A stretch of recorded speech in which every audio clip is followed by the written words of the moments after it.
Hello, Star Trek fans. Before we start this episode, we need to tell you about the Twin Cities Trekkies podcast.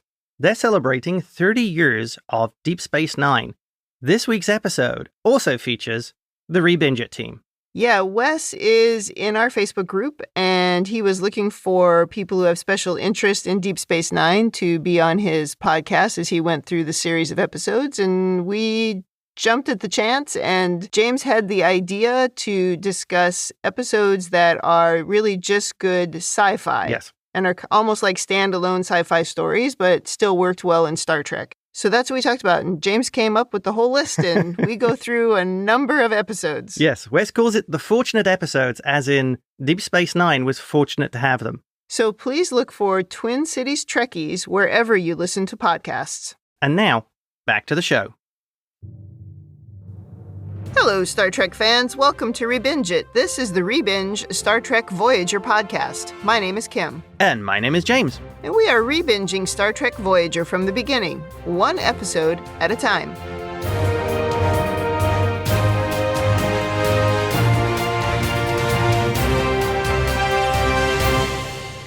Welcome back to the podcast. Today, we are on Season 2, Episode 24, The Infamous Tuvix. Yes.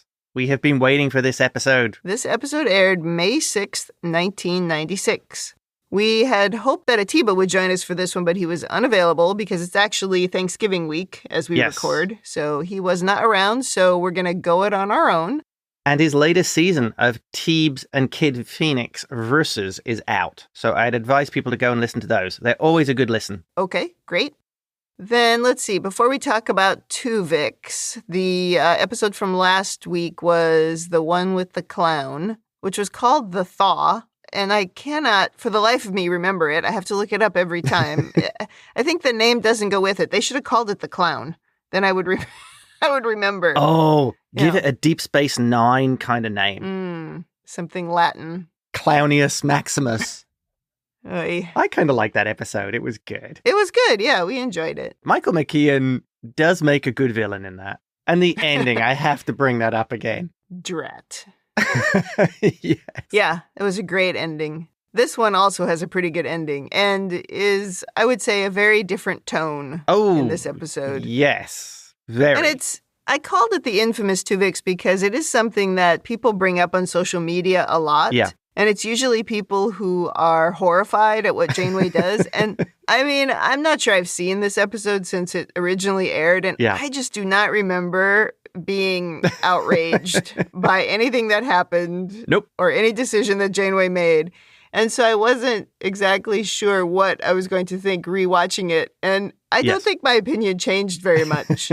But I think I can see at least why there's a conversation about it now. Yeah. That's a good mini summary of this episode, yeah. And we can't forget that Lower Decks also poked fun at this episode. I can't remember what they did on Lower Decks about Tuvix. I do remember on Prodigy when they mentioned Tuvix, but we didn't actually see him, right? No, we didn't see him. No. But if I remember correctly, Zero does comment on his Talaxian fusion cooking and how it was good. Oh, yeah, that's right. Yeah. Oh, and it's Captain Tuvix as well. It's Captain, yeah. I don't mean this to sound as terrible as it probably will, but I don't know. Lower Decks is entertainment to me, but it doesn't stick with me as much as the other shows. I'm not sure why. I think it's because of the way it's animated. Yeah. You know. It's goofier. Yeah.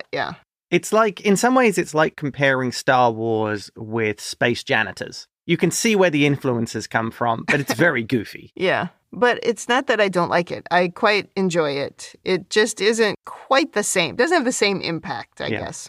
So there's a lot of Star Trek, I don't know, legacy with this character. Well, there's so many things that people remember and had a big impact, like Threshold, right? Oh. That comes up a lot, too. And I think it's the same here with Tuvix, which is interesting because I'm pretty sure we're never going to mention him again in Voyager. I think this is the beginning and the end of Tuvix in 46 minutes. Oh, yeah. Much to his chagrin. The difference is the salamanders in Threshold will never be forgotten. Oh, yeah, they live forever. Well, they destroyed the ecosystem of that planet, that whole system, probably. I guess it's time to get started, and you have the notes this week. Yes, I do. We open with Janeway giving a log about how Neelix and Tuvok have been down to a planet to collect some edible plant samples. Down on the surface, there's a little banter between Neelix and Tuvok, with Tuvok being particularly Tuvokian, I think is the phrase that Neelix uses. Mm-hmm. It's very true. He's being totally Vulcan, very efficient, and desperately trying to not show that he might be enjoying this away mission with orchids on a beautiful planet. And Neelix is also being very Neelix, so both on brand today. Yes. Neelix suggests singing a traditional Vulcan song he's been studying, and a horrified-looking Tuvok, which is great because Vulcans shouldn't look horrified, informs Neelix that the lovely tune he is singing is actually a traditional funeral dirge. And the best part is Neelix is like, oh, I know. You know, I honestly expect a lot of traditional Vulcan songs to be dirges. Yeah, they probably don't have a lot of things that aren't dirges. Yeah. I can imagine T'Lyn saying, "It's a very austere song. It is perfect." It's funny in this scene how much Neelix is talking about the sun shining, and it's actually quite dark. It's clearly not outside. Well, there's some more ribbing on Vulcans as Neelix says, this was the most cheerful song he could find in the Vulcan database. Yeah. Finally, an exasperated Tuvok asks, Mr. Neelix, do you think you could possibly behave a little less like yourself? No, is the answer. It's a funny little scene where Yeah. I think it really contrasts the character of Neelix with Tuvok and how very different they are. Yeah, though Tuvok does make a lot of faces in this scene and, sort of give the impression that he's annoyed while he's telling Neelix that he doesn't get annoyed and he doesn't have any emotions. It's like, dude, it's all over your face. Well, I think that, again, is a part of that whole thing, I think, with the Vulcans. They try to rise above emotions, but more often than not, it gets them. They show them. They're there. Right. Especially irritation. Yeah, definitely. This is interesting because you see seeds of later episodes being planted here. Oh, okay. Cool. Do you think Tuvok is thinking to himself, I wonder if I still have that Strangle Neelix holo program available?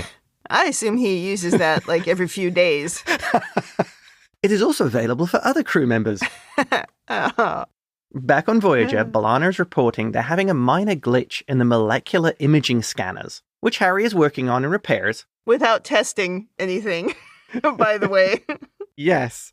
I feel there wasn't enough level of caution, as Harry just says to the transporter guy, let's give it a try. Yeah, try it out. No big deal. With live subjects, Harry? Oh my gosh. You could have tried some plants or something before you just beamed them up and went, damn. Yeah, whoops. Remember what happened in the motion picture when they had a transporter problem? Yeah. Anyway, Harry says it's repaired and they try beaming them up. Except there's a problem, and the transporter dude reports there's only one pattern, and the camera does a slow tracking shot to someone standing on the transporter pad that appears to be a combination of Neelix and Tuvok, even down to the uniform being kind of a merge of Neelix's outfit and the Starfleet uniform. Yeah, I did like that little touch. Yes. The sort of mashup of not only the people, but also their clothes. Right. Yeah. And into the opening credits. Staying in the transporter room, Harry initially thinks this is an intruder, but the guy on the transporter pad announces he is Tuvok, and I am Neelix. Uh-oh. The transporter guy confirms this. Somehow their patterns have merged. Mm-hmm. Was this the guy who was helping Neelix in engineering earlier? In a previous episode? Yeah. I can't remember his name. That's the guy also that B'Elanna punched. Oh. Yeah. Lieutenant Hogan. Off to sickbay, and the doctor confirms Neelix and Tuvok have been fused at a molecular level. And apparently it even works on fabrics too. Yeah. And Kes is standing there wondering, is this an upgrade or a downgrade to my boyfriend? I'm not sure yet. She's got this look on her face in this scene. He also determines that the genetic structure also contains the orchids that they were beaming up to. So Tuvix is part flower. Yeah. I think it's worth pointing out at this point, the red eyes are really creepy. They really are. I'm not sure why they chose to do that. Yeah. The eyes are very freaky. In the science bay, Kes is conducting a biomolecular scan on the strange Tuvok Neelix character, and he seems to be very pleasant and cooperative. He talks about how he has the memories of both men, but a single consciousness. He starts thinking about a name he should choose for himself. First coming up with Tuvok, and then Tuvix. Yeah. And I think Tuvok was actually the better choice. Oh, I think Tuvix is pretty good. Really? Yeah.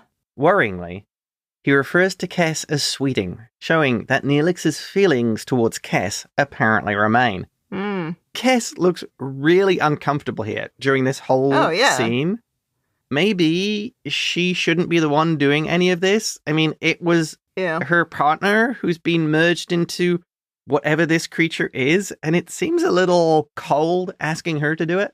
Yeah. Well, the doctor did it, and of course, we've talked about the doctor lacking empathy before. And Kes clearly doesn't want to do it, but she does it. She could have also said, I don't think that's a good idea. Yeah. I'm too close to it or something. Right. But, and then when they walk out, the doctor's like, oh, should I have done something different? Oh, no, it's fine. And I also think if Kes is also trying to help the doctor become more empathetic and improve his communication skills, this would be one of the areas where Kes would go, doctor, maybe Agreed. I shouldn't be doing this, and giving him an explanation. Yeah, I totally agree. This could have been a good learning opportunity. Right, especially as she seems to be someone he actually listens to. Yeah, one of the very few people. Right. Her outfit in this scene and in the last couple of scenes, it looks like something that children used to wear in the late 70s, early 80s. I mean, some of her outfits are so crazy. They just sort of go from being normal Star Trek outfits to she's not 10. There's a weird pixie vibe they sometimes try and give with Kes. Yes. Back from the ad break, and the doctor is giving a log. They've not figured out the cause of the merge or a method of separation, so they're stuck with him for now. In medical, Tuvix is meeting with the captain. He is very upbeat and enthusiastic, very much like Neelix would be. And he tells Janeway that he's restless and would like to resume his post in tactical, as after all, he does possess all of Tuvok's expertise. The doctor confirms, but also Tuvix's, quote, irritating sense of intellectual superiority, which I think, isn't that a trait of all Vulcans? Yes. And he also has Neelix's annoying ebullience. I assume Tuvix was talking his hollow ears off. Probably. But normally in the past, when something has happened to Neelix, medically, he panics. Yeah. So I suppose his panic is being tempered by Tuvok. Oh, yes. So I suppose it could have gone drastically in the other direction on these traits. But instead, what happens is it seems like both sides kind of temper down the different personality characteristics. Yes. I think what you really see with this character is I think the Vulcan side is more dominant. Yeah. But you have the emotions and the enthusiasm of Neelix. I suppose it makes sense because the Vulcan, no matter what, should be able to handle emotions. Yes. Right. The Vulcan side, because he's not particularly overly emotional. He's just, enthusiastic usually. Yeah. But it's not like he's walking around in tears. I don't know. So I guess it makes sense, I suppose, that the Vulcan would be the stronger side. Because of it's his natural ability to control emotions completely. Yeah, because if you really break this down and examine it, I think you could easily criticize the story just for that reason, that it really leans a lot more that way than it does towards the Neelix direction. Yeah. And there should have been maybe a little bit more of the Neelix, although towards the end it does come out. Oh, yeah. Panic does come out a little bit, at least. Oh, definitely. Well, Janeway agrees to let Tuvok join the senior staff meeting. What? Hold on. Wait a minute. What did you call him? Did you say Tuvok? Yes, I think I did. Tuvix. I really want to call him Tuvok's Kim. I know. This is going to be a tough edit for you if you keep doing that. Oh, that's funny. Well, Janeway lets Tuvix join in the senior staff meeting, and there's a little humor where he tries some Neelix flattery on Janeway, and she tells him, that'll get you nowhere. Yeah, and it's unprofessional. Well, I thought that was a nice touch, because that is something Neelix does, particularly with the captain. Yeah, I thought when he said it, I was just like, ugh, this is not a thing you say at work. But then when she said, oh yes, this is something Mr. Neelix has said to me many times, I went, oh, okay, then it's actually sort of cute. Yeah. If this character is drawing on the memories, that's an approach Neelix uses of, if he's wanting something, butter them up, whoever it is. Right. And I'm just going to say again, the red eyes totally freak me out. Yeah, the eyes bothered me more the second time I watched it. Anytime the scene is like really brightly lit, Yeah. the red eyes like pop out. It's demon-y. In a briefing, B'Elanna is explaining the transports were functioning correctly. The rest of the team all report there was nothing untoward that would have caused the merge, including alien interference. They're all at a loss as to what caused it. Even the orchids from the planet don't seem to be anything particularly special. Works on my computer. We also learn that nothing like this has ever happened before, and Janeway's not prepared to accept it as just some random malfunction. Tuvix then comes into his own, and he suggests symbiogenesis, where one species merges with another to reproduce and create a second distinct species. Harry speculates that when they were broken down to a molecular level in the transporter matter stream, the enzymes from the orchid caused the symbiogenesis, and thus the merging. Janeway orders further investigation and commends Tuvix for his good work. At the end of this meeting, Janeway says she's going to send somebody down to the planet, right, to get some more flowers. Yeah. But that they're not going to beam them down. They're going to use the shuttle. Good idea. And Tom says, well, the weather can get really nasty at night, so let's wait until tomorrow. And I'm like, so day and night don't work the same on this planet as they do on our planet? It's not nighttime around the whole planet. That's not how it works. I can headcanon that. They wanted to go back to the exact same spot in case there was some kind of localized plant, alien, or ghost in a candle. Okay. On that particular part of the planet. It was just when he said that, I thought that was very funny. I'm like, what do you mean night? In a hallway, Tuvix runs into Kes and asks if she'd like to join him for dinner and offers to cook her favorite crepes, which is something of a weekly tradition with them. Well, at least with Neelix anyway. In the mess, things are absolute chaos. There are far too many cooks in the kitchen, and it's all going terribly. Tuvix steps in and chases everyone out of the kitchen. Watching, Kes smiles and laughs. Obviously, this is something we've seen before, where Neelix runs his kitchen. Get out of his kitchen. He's doing the work here. Yeah. Later on, when everything's cleared out and still in the kitchen, Kes and Tuvix are cleaning up, and we get a little insight into Tuvix having a better understanding of cooking and flavor than Neelix. Oh. And I don't know, I might have been hungry when I was watching this because all this talk of crepes, I really wanted crepes at that point. Oh, no. Tuvix tells Kes how important she was to Neelix and holds her hands. Kes's mood absolutely abruptly changes, and she seems so uncomfortable with this, telling him she has to go. I thought this was a really well-acted scene because it starts off and she's really upbeat and she's laughing and she enjoyed the crepes and it's just that sort of banter she would have with Neelix. And then suddenly everything's turned. It was just a good performance, I thought. She really made sort of the feeling of like she was almost forgetting that this isn't Neelix. Yeah, I did think the acting is pretty good in this episode from Jennifer Lee. Yeah.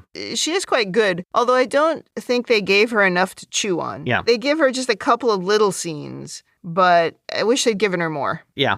Cut to the bridge, and Tuvix is now in regular Starfleet uniform and working back in tactical. And he's extremely keen. Yes. Well, Neelix always liked being on the bridge. That's true, yeah, he did. He'd use any excuse to get up there. Yeah.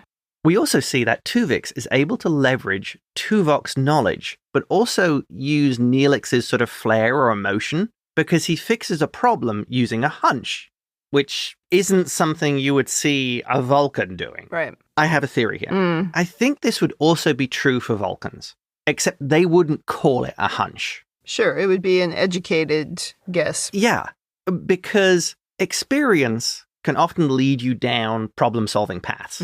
Based on things you've seen before, or just having an understanding of how something works. This is definitely true in computers and software, you know, the stuff we've worked in. Right. So a hunch isn't really, I picked a random and illogical thing to try, and it worked. Based on experience, yeah. Right. So I would see a Vulcan saying, I picked a purely hypothetical test based on previous experiences of failure modes to implement in this equipment and find it worked.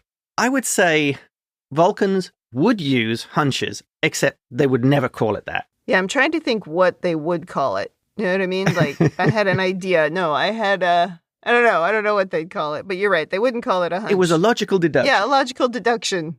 I was thinking about a time where I was in a meeting at work and I'd been away from the really technical side of my job for a long time. I was just, in management. Yeah. And we were talking about something quite technical in the meeting about running some process, and they were going to set it on a timer to run every 20 minutes or something. And I had this feeling that I had done something like this before, but of course it had been a while ago. Yeah. And at that time I wasn't usually involved in the technical conversations, but I had this feeling, which is what I'm thinking as you talk about hunches, Yeah. where I said, well, what happens if when you get to the next time the thing runs, the previous one is still running? And my manager at the time in this meeting just rolled his eyes and said, this would never happen. This will be done in a few seconds. It'll never happen. And I just went, all right, whatever. Anyway, of course it happened. And the whole system crashed. And he never admitted it. He never admitted that I was right. But that was my example of a hunch. Oh. But anyway. The number of times in software someone says, well, that'll never happen. That'll never happen. Yeah, that's almost one of those things of go to the corner and bash your head against the wall until you learn. Well, that's something that I think comes with experience. Yeah. Where you just believe because you know from your own experience that, the worst thing does happen all the time. Yeah. If you don't plan for it and you don't test for it, it's going to happen. And if you are new to it, you probably just don't know that yet. Or a worst case scenario, what I run into a lot is that people don't have to clean up after their own messes. Yeah. Whereas you and I, we were raised in a world where if we caused a problem, we also had to support and fix that problem. And so we became more sensitive to it, where a lot of times I work with people who they never have to fix the stuff they break. Yeah. And so they just keep breaking it. Right. It's also like a joke, again, in software of like, look, there's a 1 in a million chance this can happen. Yeah. So it definitely will. Which translates to, so we should plan for it happening at least weekly then. It absolutely will. Again, this is why we don't want software to drive our cars. Down on the planet, B'Elanna is working with Tom and they beam up 2 different plants along with the weird alien orchid. And it results in another new merged plant. Yep. This is the plant version of Tuvix. It's Plantix. Plantix, nice. The Doctor is now briefing Janeway. Every time they try to unscramble the plants using the transporter, it results in complete cellular collapse. Harry says the DNA ends up just too scrambled.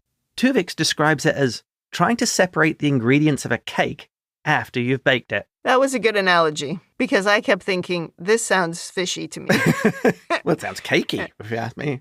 Well, once he said that, I went, oh, okay, now I get it, yeah. The Doctor informs Tuvix it could take months or years to find a way to unscramble his DNA, and they may have to face the probability that his condition is simply untreatable. Tuvix, however, doesn't actually seem that upset by this. No. But Kes looks very unhappy in this scene. Mm-hmm. She does not share Tuvix's enthusiasm about him being around for a while longer. No, she does not. Now in her quarters, Kes is meditating, and Tuvix comes to visit. He notices she has 2 acampan prayer tapers, or candles as humans would call them, and it turns out she's actually mourning for Tuvok and Neelix. Well, makes sense. Tuvok is basically here to tell Kes that even though she's only known him for a few days, he loves her. And there's the Neelix memories coming in. Kes is kind of shocked by this, saying she hardly knows him. She also brings up Tuvok's wife, but he's really kind of dismissive of her. Yes. He is quite dismissive of the Tuvok side, almost because, but there's an opportunity for a girlfriend right here. Yeah, I mean, I love them, but, they're not here. Yeah. Yeah. Well, this whole thing freaks Kes out, and she asks him to go. He's very apologetic and leaves, but Kes, as the scene closes, is obviously very conflicted by this. What I found creepy in this scene is he sort of implies that the real issue is that she lives such a short life. And so, she's going to miss out on her opportunity to have him as a boyfriend. You know what I mean? If this is going to last for years. And it's just like, okay, it's a very creepy explanation and just get away from me. T'Pel will live another 100 years. Right. So he should be aiming to get back with T'Pel. She'll last a lot longer. Well, and I guess, okay, again, if we back up and think about this logically, that probably is quite logical. You're going to die soon, so we could be together for a while. And then, the other wife will still be there when I get back in 70 years. Okay, I normally take the grim takes. That's a really... It's just logic. Very Vulcan of you, Kim. Oh, thank you very much. Kes now goes to see Janeway in her quarters, and Janeway answers the door dressed in the weirdest silky pajama set thing. Yeah. I'm sorry, this does not fit my personal image of Janeway. No, this is a robe you can get at Ross. I see Janeway sleeping in a Starfleet Class of 57 oversized t-shirt. What? No. Some of those short pajama bottoms that, are more like exercise shorts. I mean, she's the captain. You've got to look cool when you're off duty. And as a Starfleet captain, something is going to hit the fan at any time. So you need a practical outfit for off-duty emergency captain dragged onto the bridge to save the ship. I feel confident there are Starfleet issue pajamas. Yeah. And that's what she would be wearing. No. Not this ridiculous outfit that somebody bought at Ross and gave her for Christmas. Yeah, she's not wearing that. She's wearing the Starfleet Class of 57 oversized shirt. No. It's like Ben Sisko and his weird pajama outfit in Deep Space Nine. He had like Dick Van Dyke from the 60s pajamas. Yes, yeah. Back to the episode, and Janeway actually counsels Kes as it seems she's missing Tuvok. Yeah. Not just as an officer, but also as her friend. Kes is upset that Tuvix says he loves her, and admits she does not have any feelings for him, which I think is really the very core of the problem. He's not Neelix. Yes. I mean, for the rest of us, we probably think that's, again, an upgrade. But I get it from her point of view. She's like, this is not the same person. Right. I can't just be in love with this person the day after he appears. Yeah.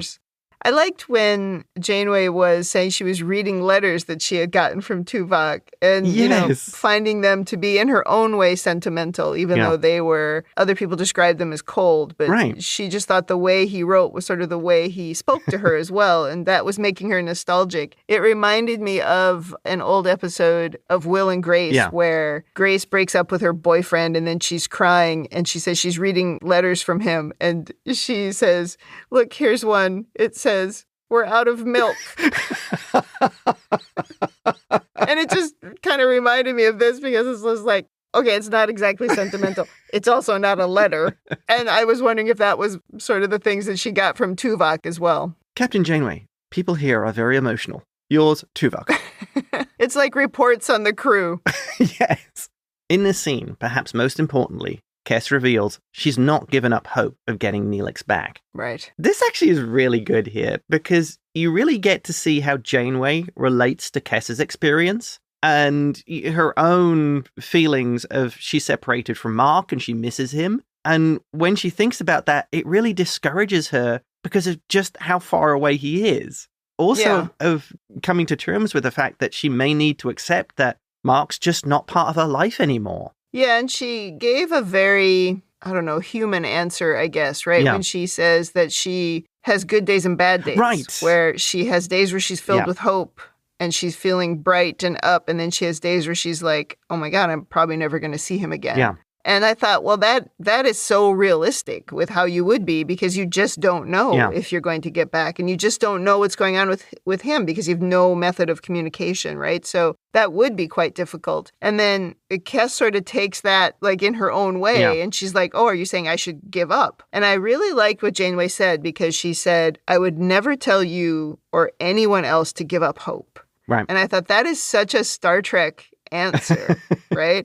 And it really got to me because when Kes kind of looks back at her before she leaves and she smiles like, oh, you've made me feel better. And then the door closes and Janeway has this devastation on her face as she obviously is now having a down day, right? Because not only has she lost Tuvok, a pillar for her, but now she's been reminded that, oh my God, I've also lost the sweater guy and the dog. And her dog, yeah. This is why I feel like it's so important that the captains are good actors. Yeah. And Kate Mulgrew just kills it in this whole episode, really. Oh, yeah, this is definitely a Kate Mulgrew episode where she shows her chops as playing this character who's a captain. Oh, 100%. She's so good in this scene. Because just sometimes she has a look on her face that just breaks my heart. And that's what happens right at the end of the scene. And she also, I thought it was fascinating how she can relate this to the experience of the whole crew, having lost their families and loved ones. Yep.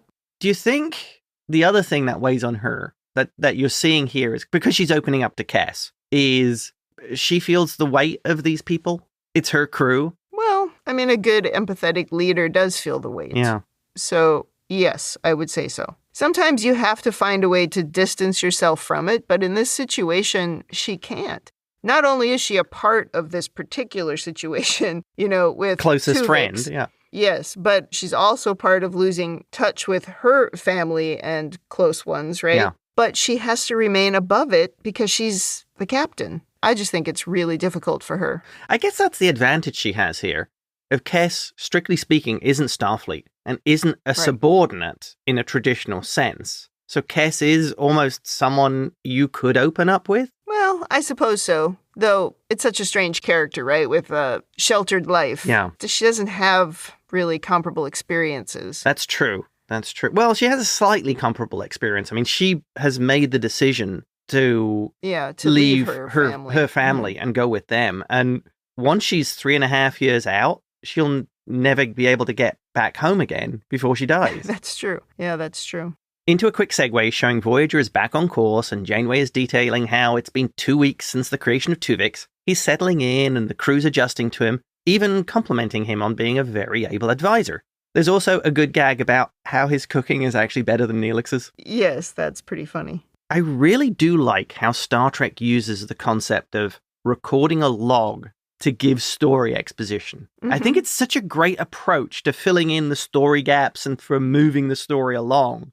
without having to do a scene with half the cast doing a really contrived explaining everything that's happened.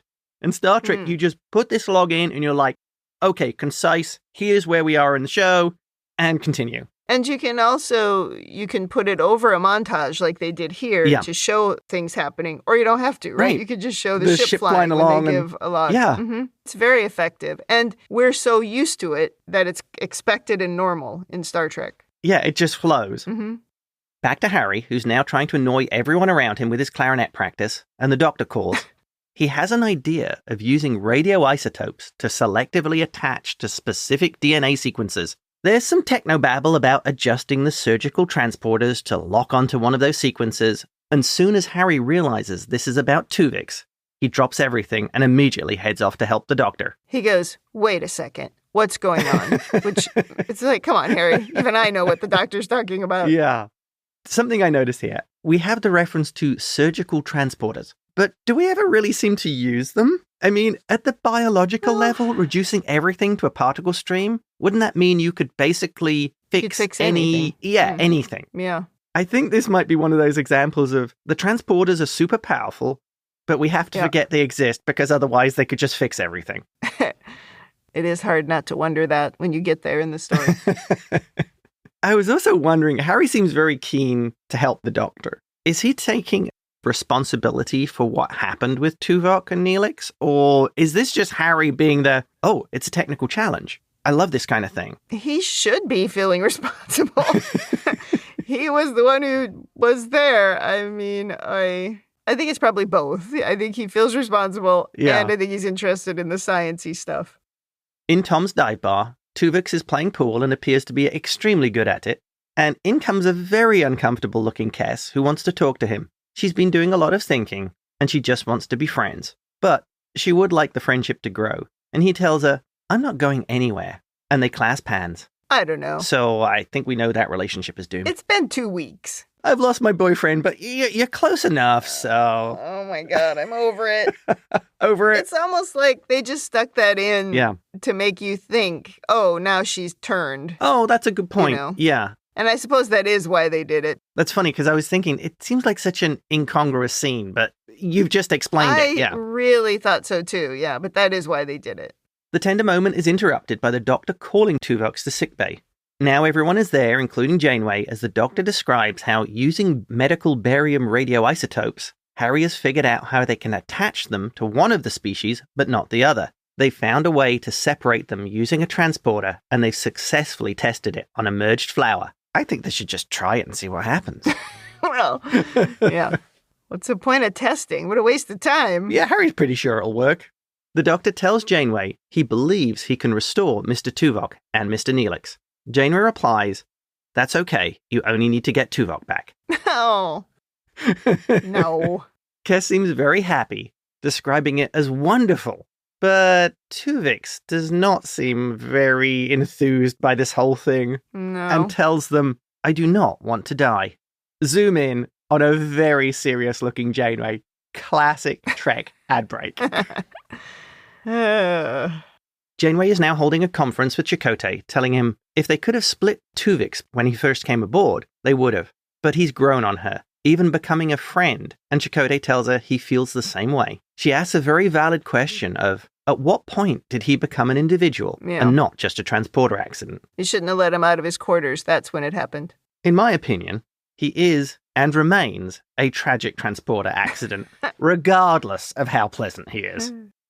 She calls in Tuvix to talk to him alone, and he's very naturally upbeat. He tries to make an argument that, even though she's the captain, it's his life they're talking about.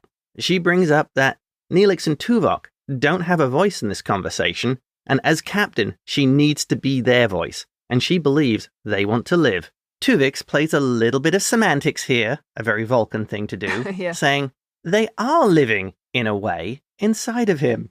I love it here when she says, it's not the same. Yeah. I do like how he says he thinks of them as like his parents. Yeah. That was an interesting argument. I think he's very much playing language at this point. Well, if he's trying to use logic to argue, like a Vulcan would, I suppose it makes sense. I mean, he has a point. You're making a decision for me not to exist anymore. Why is that your decision? I do get that's a point, but she is also right that your existence means to other people can't exist, and I have to decide between those two situations. That leads on to my point here. I think what we're seeing is the perspective of a very evolved human and a very Star Trek captain thing here. She's trying to appeal to him, bringing up their families and the loved ones and how they want him back. And that feels like a very classic Trek where I want to convince you this is the right thing to do. Well, and she takes a little dig at him, like saying, well,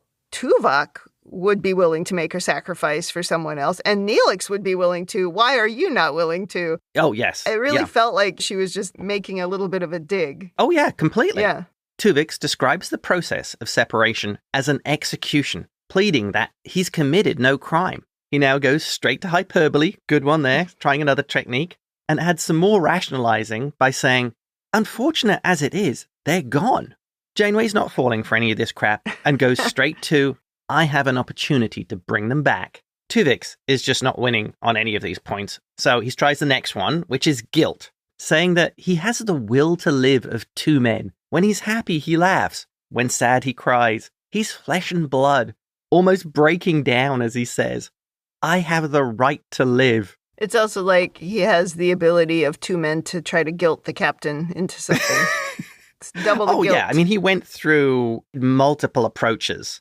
Guilt, duty, the execution bit. It's actually kind of funny because I really like the way, like you said, she tries to appeal to Tuvok's sense of duty. I find it really interesting because despite Tuvix having the memories and experience of Tuvok, who we know has a strong sense of duty, plus Neelix, who has a sense of justice or morality. Remember when he basically forced Tom on the planet with the Muppet dinosaurs? The Muppet baby.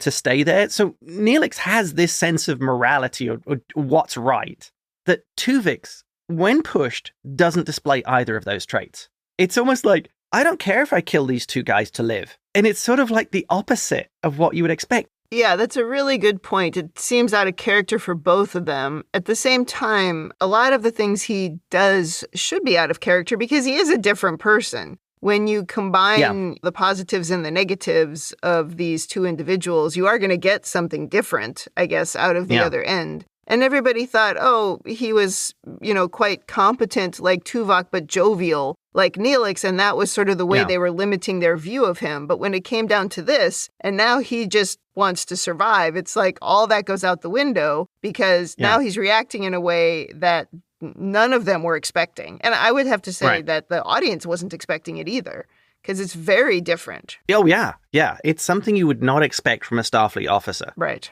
Yeah, I was trying to think if there were other examples in Star Trek of someone just pleading for their life like this. I mean, because it even gets a little bit more emotional from here. Oh, yeah. And I couldn't think of it, but I do feel like there are examples, but I just can't recall. Would you count Moriarty's behavior of him wanting to live? Yeah, I guess that's something, because he's a character that they created and not a Starfleet officer. Right.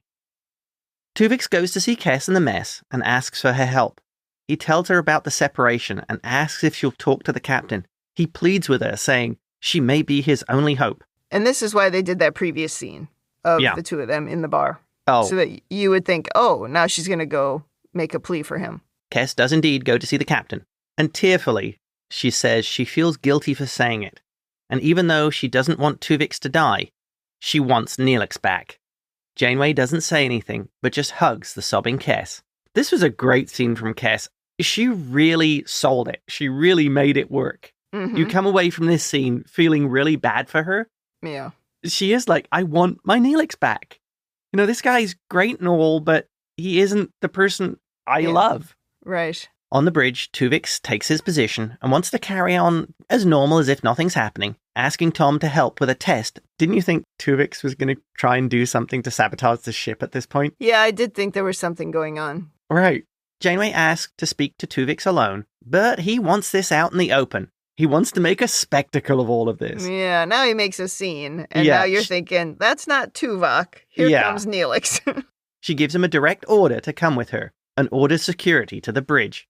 Tuvix tries appealing to Chakotay, saying, are you just going to stand by while she commits murder? Well, he's begging everyone, right, to see his point of view. Tuvix now makes an emotional appeal to everyone else on the bridge, calling them by their names, finally shouting, doesn't anyone see that this is wrong? No, apparently nobody does. Nobody says anything. Oh, I assumed he meant letting Tuvix take the lives of two people. Isn't that what he meant? Everyone on the bridge looks kind of uncomfortable, but nobody says anything. It's weird, right? That nobody says anything. I guess maybe they've all just accepted this is a terrible situation and the captain's just going to have to figure it out. It's the captain's problem. I'm out of it. Yeah. Security has arrived, and Tuvix makes probably the saddest attempt at fleeing in all of Star Trek history. Yeah, it's pretty bad. He's detained by the two officers, and he stops struggling, finally giving a speech saying, each of you is going to have to live with this, and I'm sorry for that. You're all good people. My colleagues, my friends, I forgive you.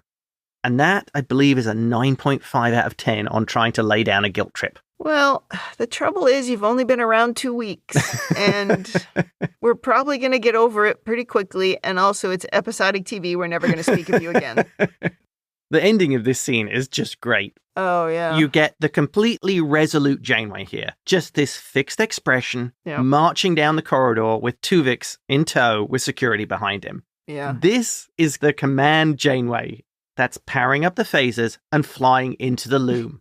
Go watch Star Trek Prodigy if you want to know what I mean. Yeah, when she just marches into the turbolift, turns around and just stares into the camera. It's like, oh, yeah, she is not changing her mind. Oh. She has made the decision. Oh, yeah. And now it's going to happen. This is fantastic, resolute Star Trek captain. It's like, I know this decision sucks, but I've made the decision and it's happening. Oh, yeah, there's no question here. She's not second-guessing herself. In sickbay, the doctor's programming of a doctor must do no harm means he cannot carry out the procedure. So Janeway just takes straight over, injecting the radioisotope into Tuvix, and then initiating the isolation sequence, which beams Tuvix back into Neelix and Tuvok. There was a funny bit here where we actually see there's like 3 copies of Neelix on the bio bed. I think it would be just pretty funny if we'd ended up with 3 Neelixes. That would have been funny. That's never happened before either. Well, they're both back, and Kes rushes to hug Neelix. Do you think they retained any of the memories of Tuvix? So Neelix and Tuvok remember what he remembers? Well, it would have been nice if we'd lingered on that for a little bit. I would like to have known that, or if it had come up again, if somebody would have told us about it. But yeah, we don't have time to talk about that. Janeway just greets them somewhat formally and says, "It's good to have you back." And then, with a very fixed expression, she leaves sickbay, pausing outside just for a moment where she appears to take a breath, compose herself, and then just walks away. Oh, that was so good. The end. Oh, this was great. You just see such a determined Janeway. She is the captain. She's made the decision. She's carried it out. And now she has to live with it. Yeah. Everything that she does sort of at the end, like the scene where she is on the bridge and she just tells him, we're not going to debate it anymore. And then she gets in the turbo lift. And then when she's in sickbay and the doctor's going, oh, I can't do it. Oh, yeah. She's just like, fine. She grabs a thing. She does it. She goes to the console to do the transport. And she does a thing where she like locks her jaw because you see it a couple of times in her face. Yeah. And it's something that I've done in a stressful situation. I feel like I've locked my jaw. And if you were really paying attention, you would see it in that same way. She just presses the button. She's like, welcome back. And she walks out. And it's just from that whole thing is incredible what she does. And last week we said what an amazing ending that episode was. It's like this one is even better. It's just two fantastic endings, regardless of the rest of the episodes, two fantastic endings in a row. Well, this is where she really pulls off Janeway. The physical acting, the expressions, she doesn't have to speak. She doesn't have to. She's so good. I don't know how she does that, honestly. It's like there's this scene in the Deep Space Nine episode, The Visitor. So good. Where Sisko keeps appearing and disappearing. Right. And Jake knows that he's out there somewhere. Yeah. And there's a scene when one of the times when Sisko appears and Sisko asks Jake if he's okay. And Jake just has this look on his face like, no, I'm not okay. Yeah. And I mean, it just made me cry so much. It was so realistic. And that's how Kate Mulgrew is in this episode, where just the looks on her face are just incredible. You know exactly what that character is thinking. Oh, yeah. It's amazing. Agreed. And you need someone good to be able to pull that off. I don't know if this is overanalysis. I don't think so. But my one question in the last scene is when we separate out the two individuals from the one, shouldn't one of them have been naked? Good point. Or one should have got the top of the uniform, or they should have each had the split down the middle of the uniform, just wearing half. I want to know what happened to the orchid. Where's the orchid that was transported with them? Oh, good point. So they must each have a little orchid left in them. Possibly. Oh my gosh, that's funny. Maybe they use the orchid to make the other uniform. Yeah, the uniform's plant-based then. Yeah, it's a plant-based uniform. Very vegan. All right, do you have overanalysis? I assume you do. Yes, I do. Okay, first one. Shouldn't the combined Tuvok and Neelix be like twice the volume and mass of the original two? Yeah, I was wondering that same thing. Like if the two of them came together, it should be a much bigger person. Oh. Yeah. Maybe he's just twice the density. Maybe he was. It's very dense. We just didn't talk about it. Very heavy. Next thing. The doctor objected on the ethical grounds of doing this procedure. Couldn't Janeway have just gotten B'Elanna or Harry to disable those parts of his program if he was so worried about it? And he kept researching it. Yeah, he did. How to do it. I guess it probably only happened because Tuvix said, I don't want to die. That's my guess. It's like, oh, this is no longer, like we talked about, this is no longer a transporter accident to the doctor. Now it's like, oh, this person wants to live. Yeah. I guess. But it's still a transporter accident. It was really only to make Janeway do it. Although she still could have walked in there and said, I'll do it. Well, that would fit with her. But this is part of the character where we're just trying to show she has to make the tough decisions and she's on her own.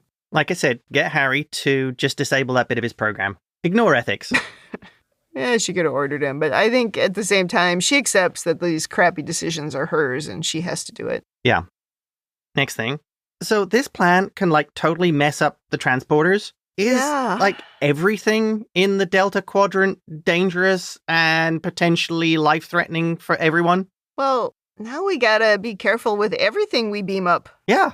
How do we stop this from happening again? Well, we do it by just never talking about it again. Just upgrade the transporter firmware. That'll fix it. Yeah. I think that wraps up my overanalysis, but I have some more observations on this episode. I feel it's very reminiscent of the Deep Space Nine episode, Facets. It's like this episode kind of has the DNA of that episode, but it explores it a little bit more because Odo willingly joined with Curzon and created this sort of merged character, which was really kind of cool. Whereas here, I don't think Tuvix had the right to take over these two bodies and basically deprive them of life. They didn't get a say in whether they continued to live or not. It's very different in that way from Odo and Curzon, where Odo clearly had a choice and liked the way Curzon affected him. I think at the end of the day, the real problem for me is Tuvix is never anything more than a tragic transporter accident. Right. Yeah. And it sort of leans into the thing we talk about a lot on Star Trek, where it depends on whether or not we like you. Imagine if we had merged these two together and he just became like a psychopathic killer. It would have been an easy decision. But instead, we sort of like this guy, and so then it made the decision harder. Yeah, exactly. Right. And this is where I think they could have upped the stakes a little bit more. Maybe have made it so that there was only a 75% chance it would work, or a 50%.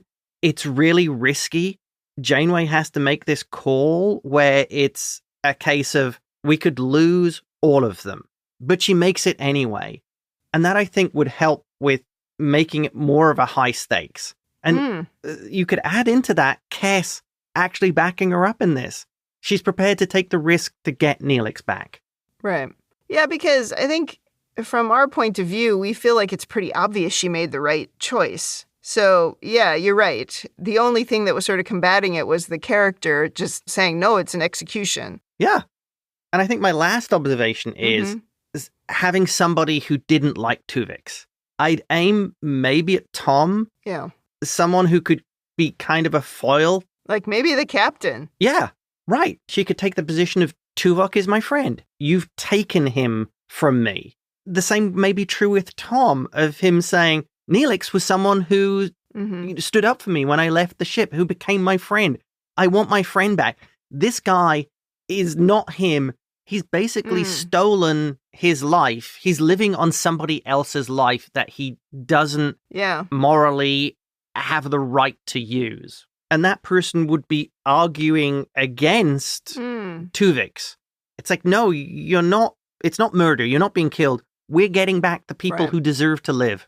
Yeah, playing it more almost like one of the Star Trek trials, maybe. Yeah.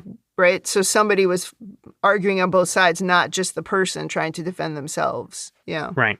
Maybe making it not as formal as one of the trials, but still having that discussion or argument. But when you're trying to do something this complicated in 46 minutes, you really have to limit what it is that you're focusing on. And they chose to just make it seem like, hey, we created this sort of nice guy. He was still able to do Tuvok's job, you know, and also somehow Neelix's role. And that's just sort of what they leaned into. If it had been more serious, they probably could have done what you're saying and really shown more of a conflict. Instead, they did this just weird thing at the end where he's pleading for his life and nobody says anything. It's just like, sorry, dude, I'm not getting involved. Yeah, everyone else is sort of looking away and going, not really my problem. Over to you, Captain. And that wraps up really my overanalysis and comments on this episode. I think I'll just say a couple things. One, I do wish we had explored a little bit more at the end about how this impacted Neelix and Tuvok. Again, I recognize that's just not what this episode was about, but it would have been interesting to hear, because they must remember it, because they were merged and now they're unmerged, right? They must both remember what happened, but possibly I don't know. Yeah. And also, I imagine how it would change the way you feel about things going forward, because does Tuvok then retain a sort of love for Kes? Oh, good point. You know, going forward, because it was inside of him or he was part of that. And does now Neelix have a new understanding for the Vulcans? That would have been interesting. If we weren't an episodic show, that's something we could have clung to for a long time. How it affected them individually. Yeah. Yeah, it's a shame they didn't explore more if this did leave a long-term effect on the two of them. Yeah.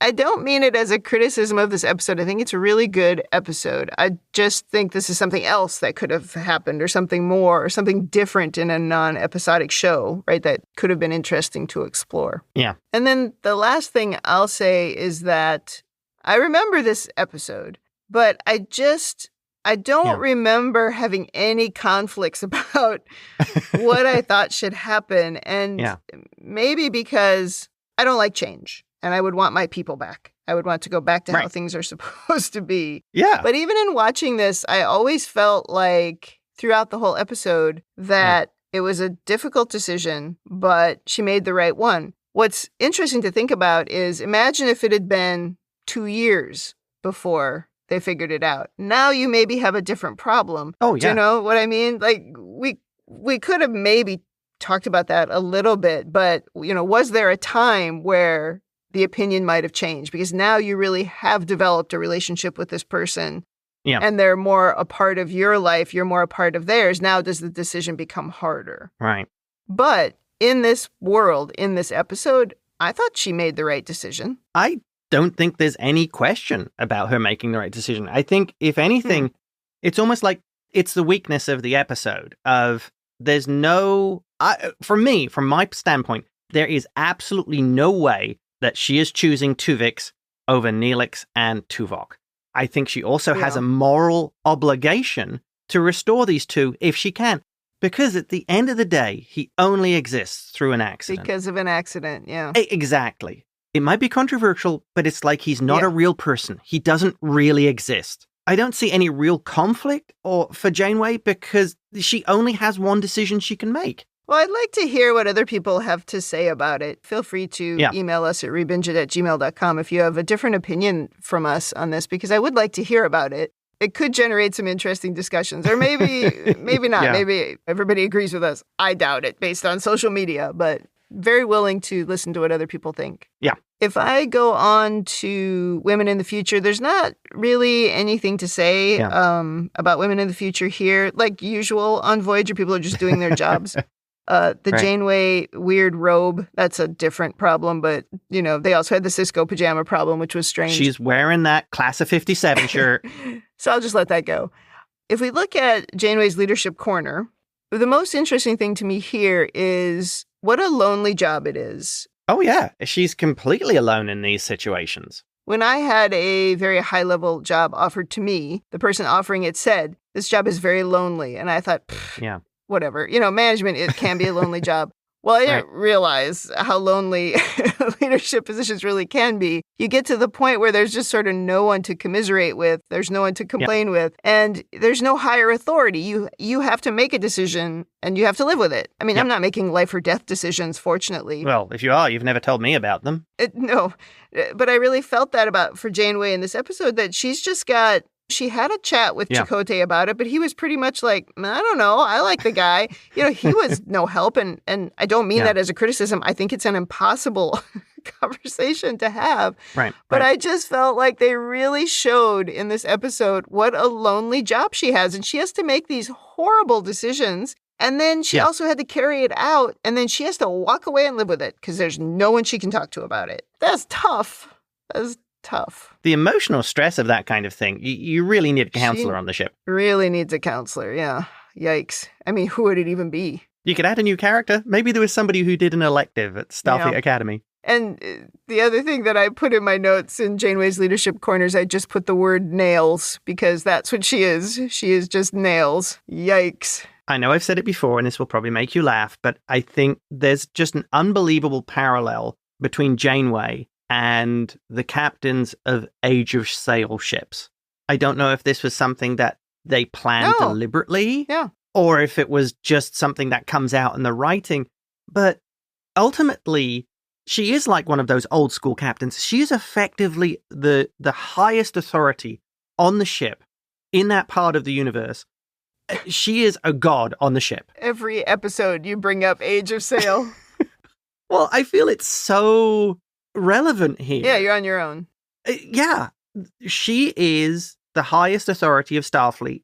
She has standing orders. There are procedures and there are ways of behaving.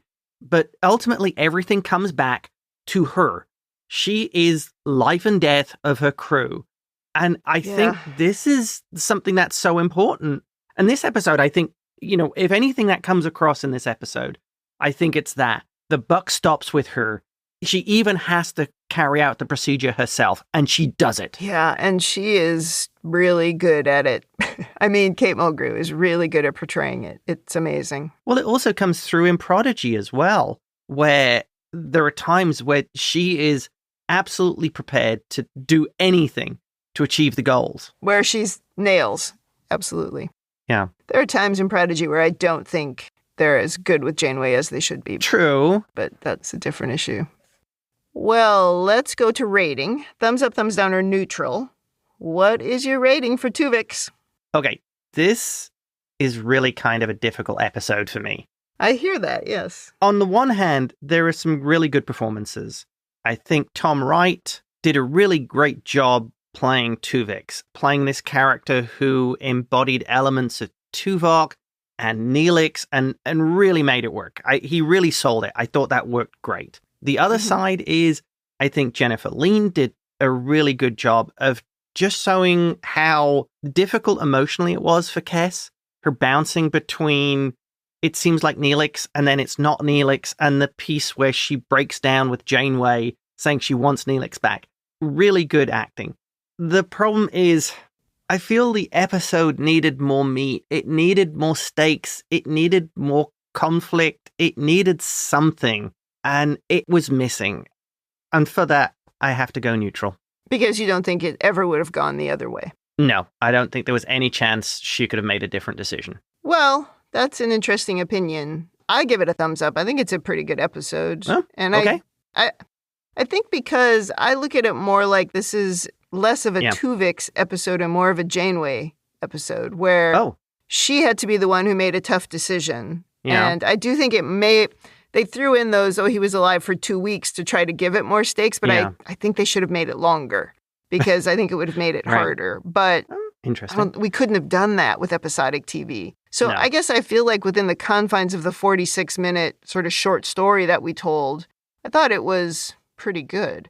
But I 100% get your point. When you look at it that way, it's like it had to go back. It had to go back to Tuvok and Neelix. It was never going to not be Tuvix going forward forever.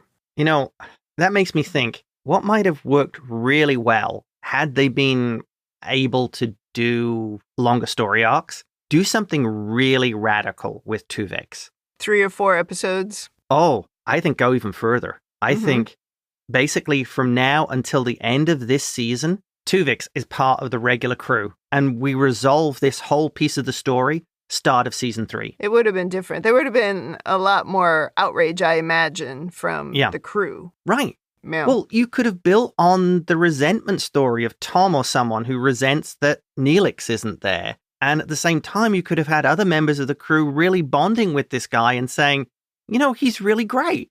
To me, like, you and I have talked before about Star Trek having these episodes that are just good sci-fi stories. And to me, that's kind of what this is. This doesn't have to be a Starfleet or a Star Trek story. It's the kind of a thing that could be anywhere. And if you kind of look at it that way and you realize we had to reduce it down to, you know, a small time, it's a short story is what it is. Yeah. Almost like a few pages even of a comic or something. You know, it's not a novel necessarily, right? It's something short. And I think if you look at it in that context and if you look at it as character development of Janeway, it has a different spin to me. Yeah, I would agree with that. It makes it much more of a story about Janeway's determination, about how she is the captain and she can make those hard decisions. But it's not how you see it. It's not how you see it.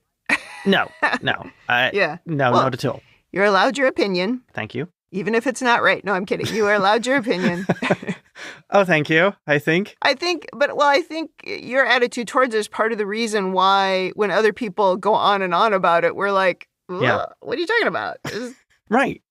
She had to do that. Of course, yeah. Totally. But I still liked it because I did think the performances were good. And the performances were great. Yeah, from everybody. Well, I think Star Trek has this just really great ability to bring in these skilled actors that they put in for, you know, an episode. And they just really get what their character is. And I said this earlier. I think Tom Wright really got these two characters and made them work.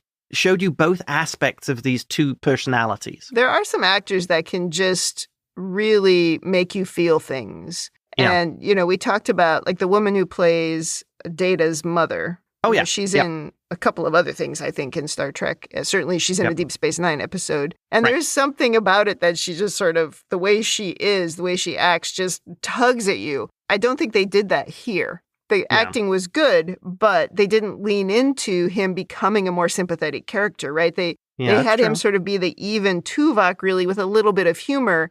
And then at the end, he seemed to panic. Right. And, that wasn't necessarily endearing to the audience for us to say, oh, wait, you can't kill that guy. That's the greatest guy. It's like, no, at the end, he was being really emotional. He was... Well, at the end, he was really being Neelix. He was behaving almost 100% like Neelix would.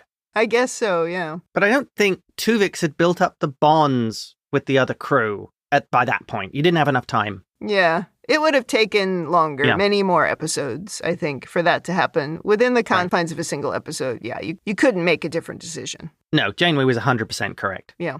Well, that wraps up Season 2, Episode 24. Come back next week for Episode 25. In the meantime, if you'd like to send us your own overanalysis of this, of course, or any episode, or if you just want to say something nice, you can email us at rebingeit@gmail.com. You can reach out to us on social media. We are on Threads, Blue Sky, Instagram, and YouTube at ReBingeIt. And you can join the Facebook group, facebook.com/groups/Star Trek TTM podcasts.